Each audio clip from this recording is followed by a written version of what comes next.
जय श्री श्याम। आज हम स्टार्ट करते हैं बीएससी फर्स्ट ईयर फिजिक्स के यूनिट 3 के लेक्चर नंबर 22 के बारे में, और साथ ही डिस्कस कर रहे हैं BSc BEd second year physics के यूनिट 3 के लेक्चर नंबर 22 के बारे में। अपना टॉपिक चल रहा था भी एलसीआर समांतर क्रम परिपथ चल रहा था, और उसके अंदर क्या है भी अर्ध शक्ति बिंदु के बारे में डिस्कस कर रहे थे। और वहां पे हमें क्या है भी बैंड विस्तार की वैल्यू ज्ञात करनी थी। किसकी वैल्यू को फाइंड करना था? बैंड विस्तार ω2 माइनस ω1 की वैल्यू को क्या है भी हमें फाइंड करना था। ठीक है, अर्ध शक्ति बिंदु के कंसेप्ट को लेकर क्या हम यहां तक क्या है भी डिस्कस कर चुके थे। अपना क्या है भी न्यूमेरिकल पार्ट चल रहा था। ठीक है, अब इससे आगे हम सोल्व करते हैं। आगे देखिएगा,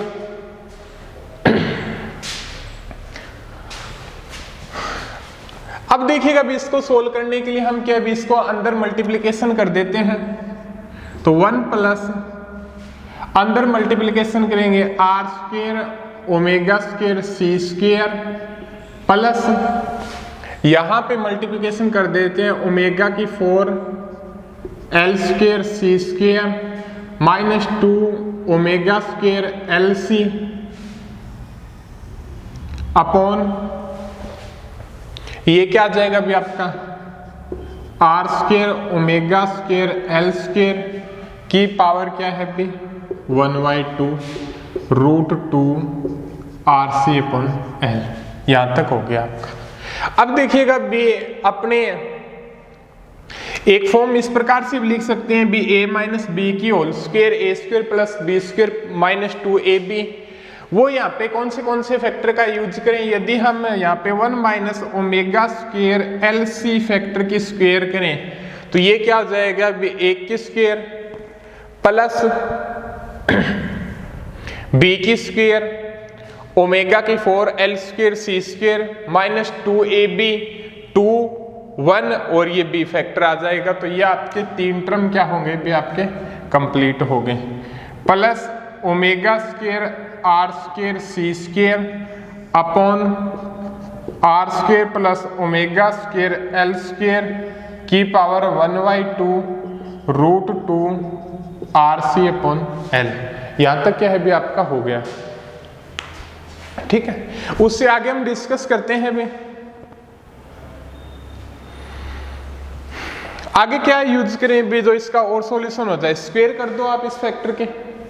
स्क्वायर करने के बाद आपके सामने क्या प्राप्त होगा?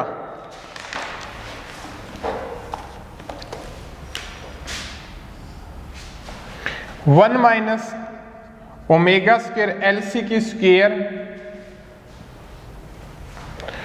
Omega square R square C square upon R square omega square L square.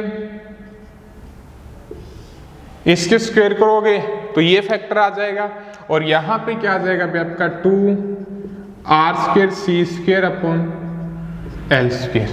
यही आएगा फैक्टर आपका √2 का 2 R square C square upon L square. Clear है आपका यहां तक? अब देखिएगा भी हम इससे आगे क्या सोल्व करते हैं भी। इधर मल्टीप्लिकेशन में ले जाओ आप इस फैक्टर को। क्या आ जाएगा आपका 1 minus omega square L C की square plus omega square R square C square. इधर मल्टीप्लिकेशन में ले जाओ तो क्या आ जाएगा भी आपका 2 R square C square upon L square into R square omega square L square. Clear है आपका? यहां तक आगे ऑल सोल्व कर लो। क्या अभी जहां तक सोल्व हो रहा है आपका फैक्टर।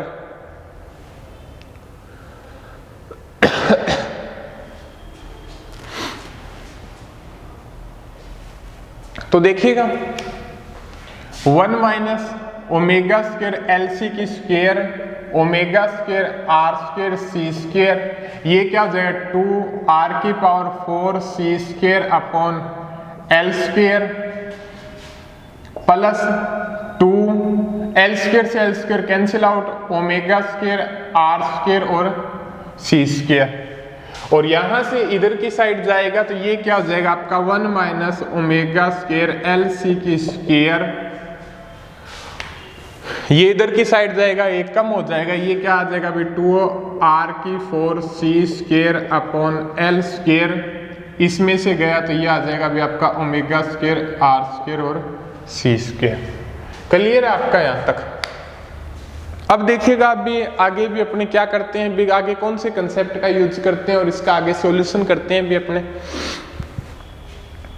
देखिएगा एक कंडीशन मान लेते हैं भी यहां पर आने के बाद अलप प्रतिरोध की स्थिति में, कौन सी कंडीशन के अंदर, अलप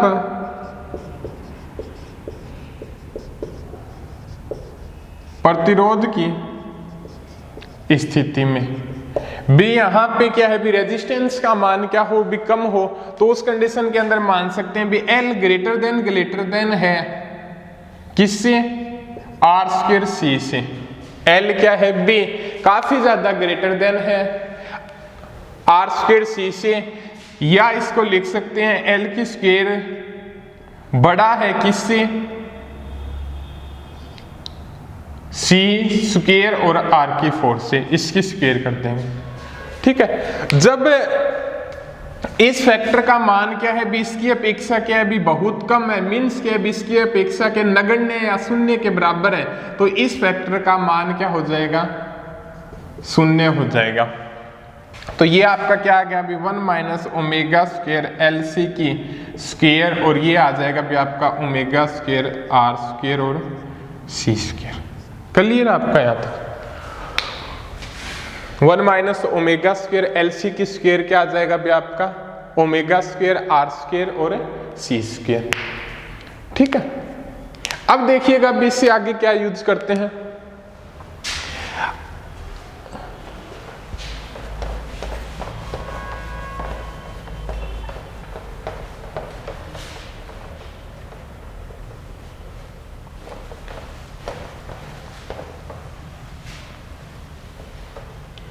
अपने अलप प्रतिरोध की स्थिति में अपने क्या है भी वहां पे ये चीज आएगी 1 minus omega square L C की स्क्वायर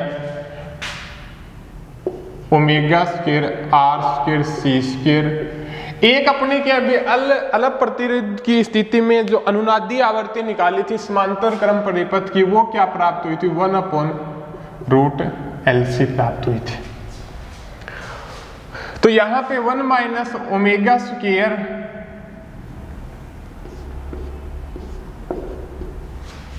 यहां पे क्या हो जाएगा अभी आपका ओमेगा आर की स्क्वायर क्या हो जाएगा 1/LC हो जाएगा। LC क्या आ जाएगा आपका 1/ओमेगा आर की स्क्वायर। तो यहां पे जो इस फैक्टर की वैल्यू आएगी LC की, वो क्या आ जाएगी भी आपकी 1/ओमेगा आर की स्क्वायर। ठीक है, और आगे ओमेगा स्क्वायर आर स्क्वायर और सी स्क्वायर। ठीक है, अब क्या है इस फैक्टर का थोड़ा और सॉल्यूशन कर लो, वर्गमूल ले लो, वो क्या आ जाएगा भी आपका 1 minus omega square omega R की स्क्वायर वर्गमूल ले लो इस फैक्टर का ले लो, वो क्या आ जाए plus minus omega R C. ठीक है, अब क्या है भी इसको ओमेगा से डिवाइड कर दो दोनों फैक्टरों को। अब वो इक्वेशन को क्या है उपरोक्त समीकरण को ओमेगा से भाग देने पर, उपरोक्त समीकरण को क्या है ओमेगा से भाग देने पर, तो आपके सामने क्या आ जाएगा भी 1/ओमेगा माइनस यहां पे क्या है भी इसको ओमेगा से ओमेगा कैंसिल, तो ये क्या आ जाएगा भी ओमेगा/ओमेगा आर स्क्वायर, और यहां पे प्लस माइनस आर सी, ये फैक्टर आ जाएगा।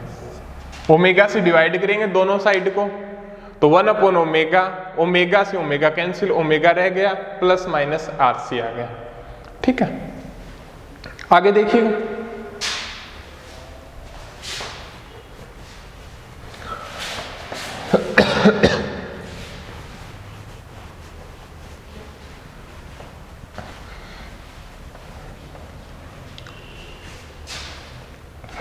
अब क्या है भी यहां तक पहुंचने के बाद क्या है भी कंडीशन मानो भी अर्ध शक्ति बिंदुओं पर आवर्तियों के मान क्या मानो भी ω1 व ω2 है। अर्ध शक्ति बिंदुओं पर आवर्ती के मान क्या है भी ω1 व ω2 है। तो अर्ध शक्ति बिंदुओं पर आवर्ती के मान क्या मानो भी ω1 व ω2 है। तो उस कंडीशन के अंदर क्या इक्वेशन आ जाएगी आपकी 1/ω1 माइनस ω1 ω(r²) प्लस RC, इसको इक्वेशन नंबर 1 मान लो, और ये 1/ω2 माइनस ω2 ω(r²), इसको माइनस RC, इसको इक्वेशन नंबर 2 मान लो। एक बार ω = ω1 मान लो और एक बार क्या है ω = ω2 मान लो, तब हमारे पास क्या है दो कंडीशन प्राप्त हो जाएगी। अब क्या है इन दोनों कंडीशनों का क्या है एक बार जोड़ के और एक बार घटा के मेथड का यूज करके ω2 माइनस ω1 की वैल्यू को क्या करते हैं फाइंड करते हैं। तो देखिएगा समीकरण 1 व 2 को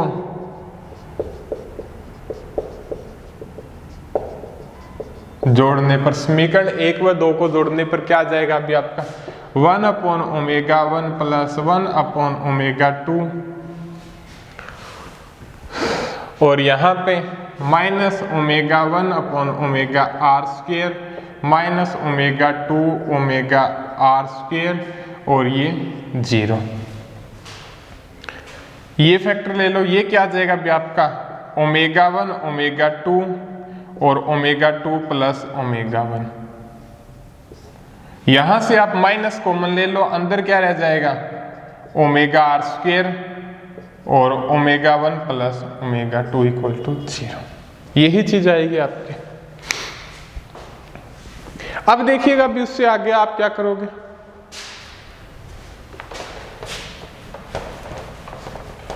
थोड़ा डेरिवेशन टाइप पार्ट क्या है भी थोड़ा बड़ा है बट इजी है। कॉमन ले लो ω1 प्लस ω2 ω1 प्लस ω2, या क्या है दोनों क्या है पक्षांतरण कर दो, ω1 plus ω2 upon ω1 ω2 equal to ω1 plus ω2 ω(r²), cancel out हो गया। 1/ω1 ω2 इक्वल टू 1/ω(r²), तो ω(r²) क्या आ गया अभी आपका ω1 ω2।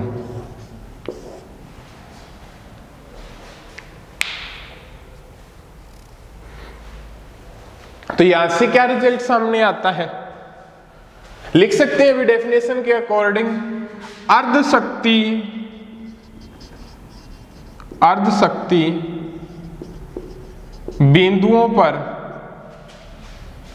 अर्ध शक्ति बिंदुओं पर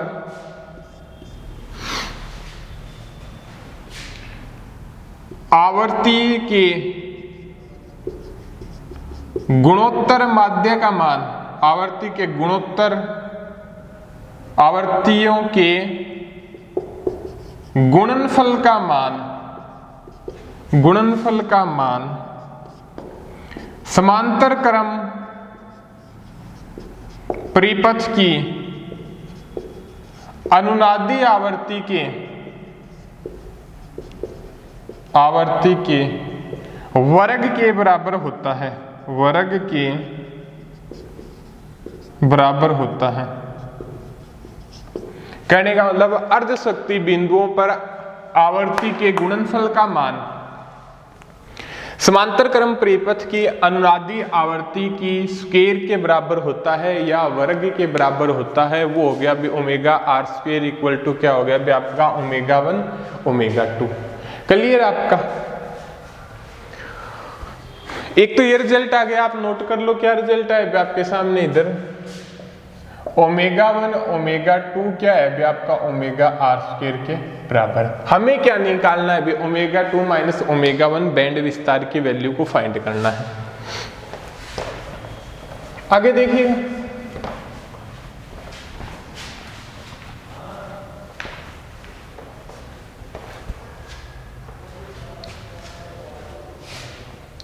समीकरण 1 में से 2 को घटाने पर, समीकरण 1 में से 2 को घटाने पर क्या रिजल्टेंट प्राप्त होगा उसके बारे में भी डिस्कस कर लेते हैं।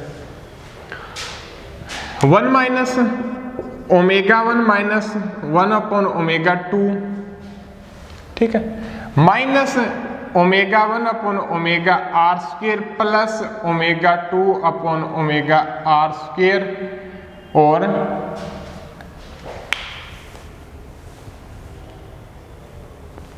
प्लस आरसी यही हो जाएगा, घटाएंगे तो, ठीक है। सोल्व कीजिएगा अब इसको, किस प्रकार से सोल्व होता है ये देखिएगा पहले।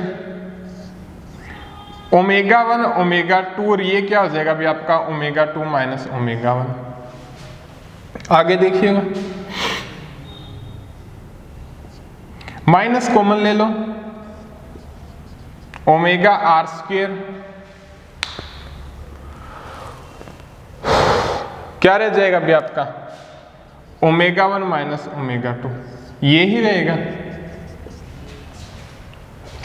ठीक है। बी यहां पे क्या ओमेगा 1 ओमेगा 2 का लघुत्तम लिया, ये फैक्टर आ गया minus omega R square minus omega 1 upon omega R square minus minus plus omega 2 upon omega R square. एक टर्म क्या है स्किप कर दिया, रिजल्ट क्या होगा भी यही आएगा। आप अच्छे से कैलकुलेट भी कर सकते हो इसको, ठीक है। अब देखिएगा भी आप थोड़ा सा और सॉल्यूशन करो भी इसका, भी अपने को क्या है भी फैक्टर ये कॉमन ले लो आप, ओमेगा 2 माइनस ओमेगा 1 कैसे लोगे आप, omega 2 minus omega 1 upon omega 2 ले लो, माइनस कॉमन ले लो, प्लस क्या रह जाएगा आपका omega 2 minus omega 1 omega R square, minus common लोगे तो ओमेगा 2 पॉजिटिव हो जाएगा, ओमेगा 1 नेगेटिव हो जाएगा और ये क्या आ जाएगा अभी आपका 2RC, ठीक है। अब देखिएगा अभी क्या रिजल्ट आ सकता है आपका,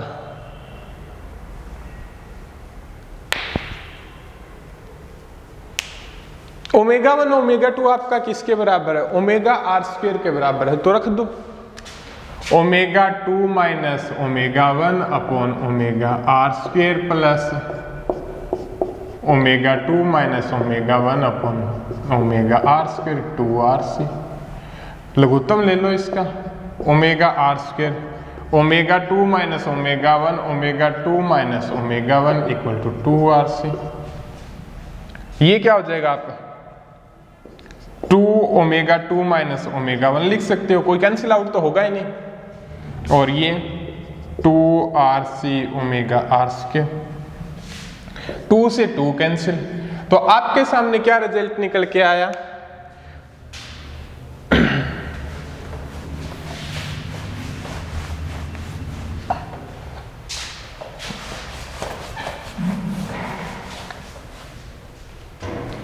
omega 2 minus omega 1 RC omega R square. ये जो आपका क्या कहलाता है भी बैंड विस्तार कहलाता है, क्या कहलाता है भी आपका बैंड विस्तार। किस कंडीशन के अंदर,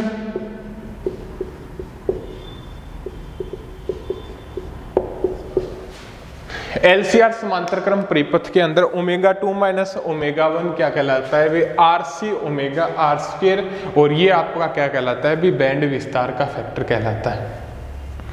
अब डिस्कस करते हैं भी समांतर क्रम परिपथ का जो विशेषता गुणांक है,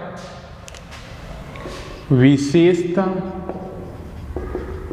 गुणांक Q equal to 1 upon omega R RC।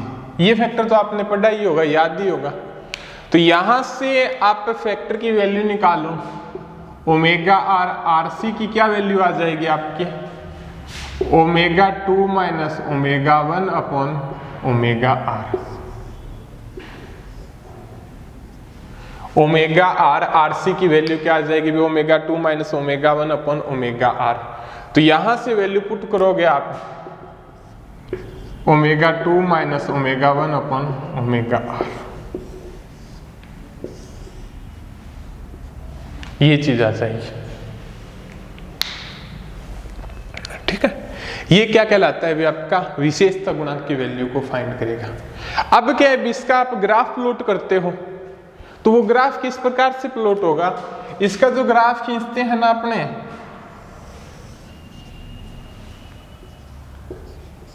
प्रतिबाधा और आवर्ती के मध्य खींचते हैं। किसके मध्य खींचते हैं भी, प्रतिबाधा और आवर्ती के मध्य खींचते हैं।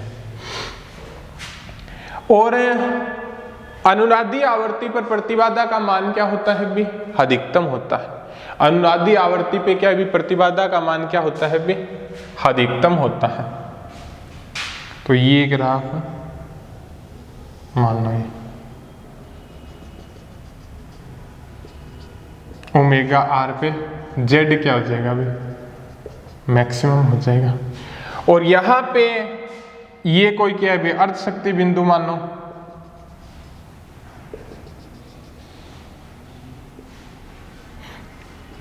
Omega 1 omega 2। तो यहां पे आर की वैल्यू क्या मान लो बे, अल्प मान लो, कम है। आर के ऊपर ही क्या है बे, ये डिपेंड करेगा। तो क्यू की वैल्यू क्या हो जाएगी भी आपकी, अत्यधिक हो जाएगी। ठीक है, आर की वैल्यू क्या भी जितनी कम होगी, बैंड विस्तार क्या होगा भी उतना ही कम होगा। ठीक है, आर की वैल्यू के ऊपर बैंड विस्तार का मान डिपेंड करेगा भी ओमेगा 2 माइनस ओमेगा 1। ये दूरी क्या है, इस फैक्टर के ऊपर डिपेंड करेगी। अब क्या भी आर अल्प है, आप और मान लो आर की वैल्यू 0 मान लो, आर की वैल्यू क्या मान लो, 0 मान लो। क्यू की वैल्यू क्या हो जाएगी, अनंत हो जाएगी। आर की वैल्यू क्या है भी 0 है, तो क्यू की वैल्यू क्या हो जाएगी भी अनंत हो जाएगी। बैंड विस्तार 0 भी, ये ऊपर जो दिखाई दे रहा है ना, जो ओमेगा 2 माइनस ओमेगा 1 के मध्य जो डिफरेंस प्राप्त होगा भी, यहाँ पे हाफ यहाँ पे आएगा, तो ये जो चीज प्राप्त होगी वो काफी ज्यादा कम है। जब आर 0 है तो वहां पे एक बिंदु प्राप्त होगा अनंत के ऊपर ही, बट बैंड विस्तार क्या हो जाएगा भी 0 प्राप्त हो जाएगा। भी अपने क्या भी वहां पे थोड़ा कंसेप्ट आर अल्प और 0 मान लिया। यदि आर मैक्सिमम मानते, फिर मीडियम मानते, फिर अल्प मानते, फिर 0 मानते, तो ग्राफ क्या भी आपके सामने अच्छे तरीके से प्लॉट हो जाते हैं। ये हो गया भी आपका अर्ध शक्ति बिंदु। आपको पता ही है आर और क्यू किसके ऊपर डिपेंड कर रहे हैं, आर और क्यू का ये रिलेशन रहा, आर और बैंड विस्तार का क्या है भी ये रिलेशन रहा। ठीक है, क्लियर है आपका यहां तक। अब देखिएगा आगे धारा प्रवर्धन, इसी के अंदर ही टॉपिक है।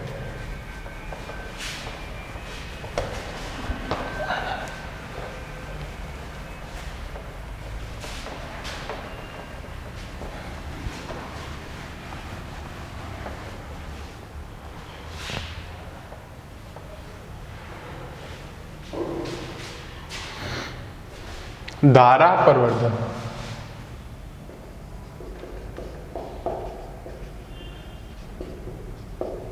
एलसीआर समांतर क्रम परिपथ की बात हो रही है। अनुनादी अवस्था में प्रवाहित धारा का आयाम क्या हो जाएगा, अनुनादी अवस्था में प्रवाहित धारा का आयाम। ठीक है, रिलेशन आपको ये बताया, ये रिलेशन तो आपने सुना होगा, y equal to I upon E होता है। तो I इक्वल टू क्या हो जाएगा भी आपका y e हो जाएगा। आयाम निकालना तो ये I0 ये h। ठीक है, अब और देखिएगा इनटू का साइन है। अनुनाद की अवस्था में प्रवेश्यता का मान क्या होता है, मिनिमम होता है। तो ये मिनिमम, तो धारा मिनिमम, तो I0 minimum equal to y minimum E0 हो गया। y मिनिमम की वैल्यू क्या होती है भी आपकी y मिनिमम की वैल्यू क्या है अभी आपने फाइंड की है, RC/L होती है। तो ये क्या हो जाएगा आपका I0 मिनिमम RC E0/L।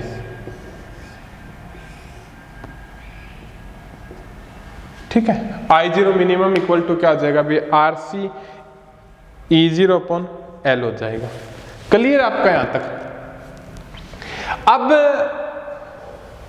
अनुनाद की अवस्था में प्रवाहित धारा का आयाम हो गया, संधारित्र में प्रवाहित धारा का आयाम क्या हो जाएगा, संधारित्र में प्रवाहित धारा का आयाम, संधारित्र में प्रवाहित धारा का आयाम वो क्या हो जाएगा अभी आपका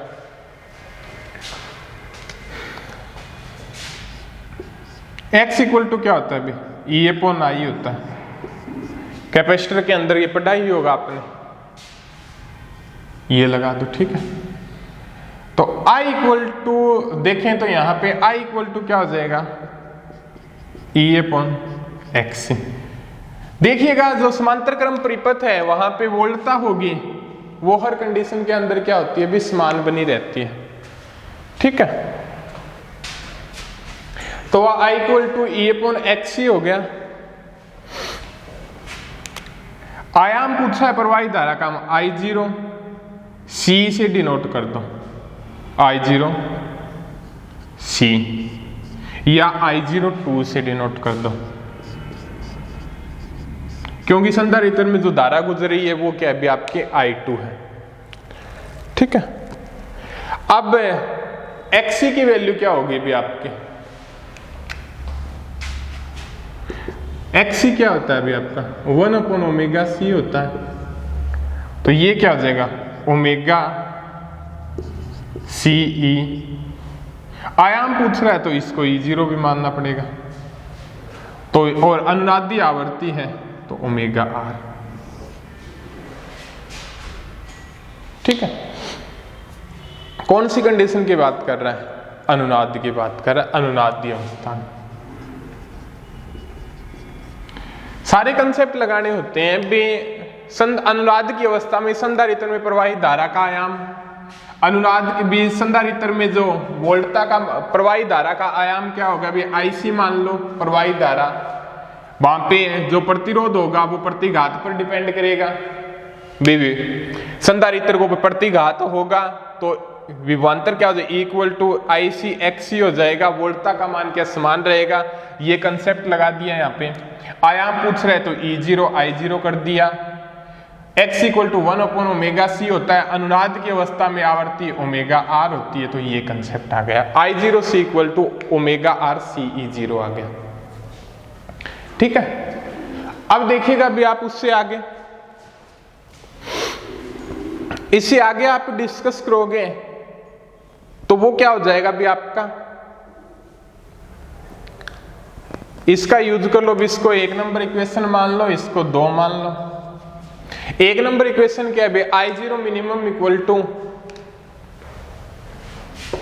I0 minimum equal to RC E0/L है। I0 minimum equal to RC E0 क्या है भी आपकी L है। तो देखिएगा C E0 रख लो, I0 minimum into L upon R, ω/R से मल्टीप्लिकेशन कर दो, ω/RC E0 I0 minimum L ω/R/C। ठीक है, यही चीज आएगी आपकी। अब देखिएगा आप ω/RC E0 क्या होता है भी आपका I0 C के बराबर होता है। ये फैक्टर किसके बराबर होगा, इस फैक्टर के बराबर होगा, I0 C ω/RL upon C, sorry यहां पे क्या है भी आपका R फैक्टर है। आर आई जीरो मिनिमम, ये आ गया अभी आपका।